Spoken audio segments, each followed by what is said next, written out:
अब हम शुरू कर रहे हैं NCERT maths class 12th chapter number 3 matrices. Chapter का नाम है हमारा मैट्राइसेस। इसका इंट्रो पढ़ते हैं हम और देखते हैं कि मैट्राइसेस या मैट्रिक्स क्या होते हैं। देखिए हम एक एग्जाम्पल से समझते हैं। एक हम एग्जाम्पल दिया हुआ है, ये 3 फ्रेंड्स हैं और इनके पास कुछ चीज़ें हैं जैसे नोट्स बुक्स और पेन्स हैं। सबके पास अलग अलग क्वांटिटी में हैं। तो हमें दिया हुआ है Radha has 15 notebooks and 6 pens और Fauzia has 10 notebooks and 2 pens. और एक फ्रेंड और है Simran has 13 notebooks and 5 pens. इस तरह से ये हमें अरेंजमेंट हमें दिया हुआ है। तो इसे हम एक सिस्टमेटिक वे में लिखेंगे। इसे लिखने का इस तरह से लिखते हैं पहले हम इसे कि ये नोटबुक्स हैं और ये हमारे पेन्स हैं। तो राधा के पास 15 नोटबुक्स हैं और 6 पेन हैं।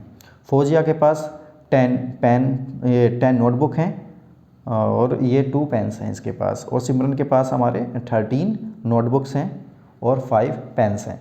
तो हम इस अरेंजमेंट को इस तरह से लिख लेते हैं। देखिए ये 15, ये 10, ये 13 आ गया है और ये 6, 2 और ये 5 आ गया है।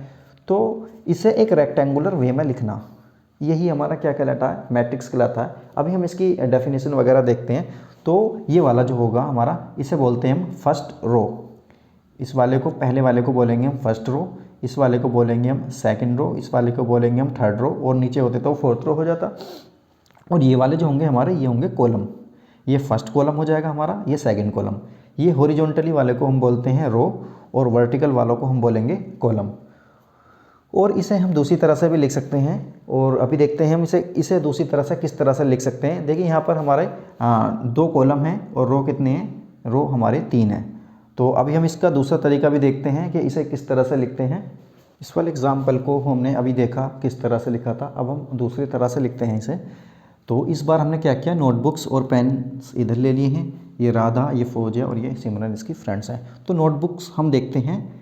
सबसे पहले हम नोटबुक्स देखेंगे। राधा के पास कितनी है, 15, फौजिया के पास 10 है और सिमरन के पास 13 है।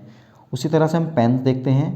पेन्स में सबसे पहले राधा के पास कितने हैं, 6 पेन हैं और फौजिया के पास 2 हैं और सिमरन के पास 5 पेन हैं। तो इसको लिखने का इस तरह से भी तरीका हो सकता है। ये हमारा रेक्टेंगुलर वे में हमने इसे लिख दिया, ये 15, ये 10 और ये 13, ये 6, 2 और 5। तो जो हॉरिजॉन्टल वाले होते हैं, हॉरिजॉन्टल वालों को हम बोलेंगे रो और वर्टिकल वालों को हम बोलेंगे कॉलम। तो ये हॉरिजॉन्टल, फर्स्ट वाला हॉरिजॉन्टल है, इसे बोलेंगे हम फर्स्ट रो और इस वाले को हम बोलेंगे सेकंड रो। इसे बोलेंगे हम फर्स्ट कॉलम, ये सेकंड कॉलम है, ये हमारा थर्ड कॉलम है। अब हम इसकी डेफिनेशन देखते हैं और फिर इसके कुछ एग्जाम्पल्स देखते हैं। अब हम मैट्रिक्स की डेफिनेशन देखते हैं। डेफिनेशन में हमें दिया है कि a matrix is an ordered rectangular array of numbers और फंक्शंस। ये क्या है, मैट्रिक्स क्या है, एक ऑर्डर्ड रेक्टेंगुलर एरे है, किसका, नंबर्स का या फंक्शंस का। मतलब रेक्टेंगुलर फॉर्म में हम इसके नंबर्स को या फंक्शंस को लिखेंगे, इसे हम बोलेंगे मैट्रिक्स। और ये नंबर्स और फंक्शंस क्या कहलाएंगे, ये नंबर्स और फंक्शंस क्या कहलाएंगे, उस मैट्रिक्स के एलिमेंट कहलाएंगे या एंट्रीज कहलाएंगे। जैसे कि हमें एग्जांपल दिया हुआ है, ये एक मैट्रिक्स हमें दिया हुआ है रेक्टेंगुलर शेप में, इसके कुछ एलिमेंट्स अरेंज कर दिए हैं हमने।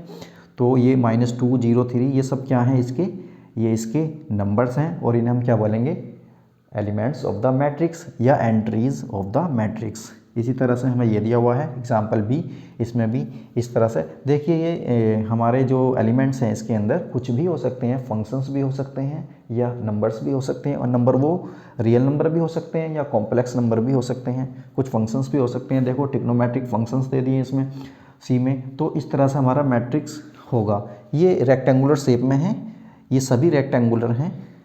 तो देखिए अब इसमें देखते हैं हम, इसमें हमें कितने रो दिए हुए हैं, 1 2 3 रोज़ हैं इसके अंदर और कॉलम कितने हैं, 1 2 कॉलम्स हैं इसके अंदर। देखते हैं हम 1 2 3 रोज़ हैं इसके अंदर, कॉलम भी इसके अंदर 3 हैं। और इसमें देखते हैं हम 2 कॉलम इसके अंदर दिए हुए हैं, 2 रो दिए हुए हैं इसके अंदर और कॉलम इसके अंदर कितने दिए हुए हैं, 3 कॉलम इसके अंदर दिए हुए हैं। तो कुछ भी हो सकता है मैट्रिक्स, किसी भी मैट्रिक्स का जो वो होगी हमारी ऑर्डर्ड, वो कुछ भी हो सकता है, ऑर्डर्ड इसका कुछ भी हो सकता है। अभी हम आगे चल के देखते हैं कि मैट्रिक्स का ऑर्डर क्या होता है और उसे किस तरह से लिखा जाता है।